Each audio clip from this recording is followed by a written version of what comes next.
আজকের বানাবো পিঠে। তো দেখো, চালটাকে সকালে ভিজিয়ে রেখেছিলাম, সেইটাকে পেস্ট করেছি, এর মধ্যে ময়দা দিয়েছি, দিয়ে অল্প নুন দিয়ে পেস্ট করে নিয়েছি।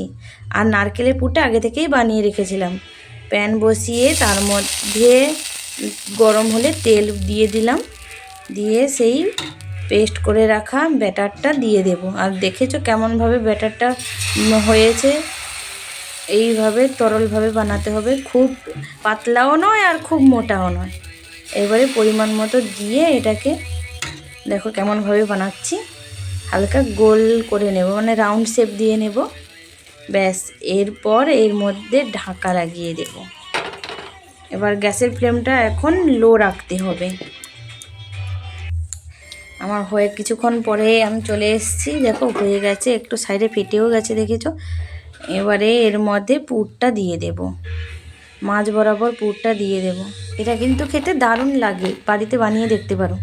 মাছ বরাবর পুরটা দিয়ে দুই দিক থেকে মুড়ে নেব। আর এই পিঠেটার নাম কি বলো তো?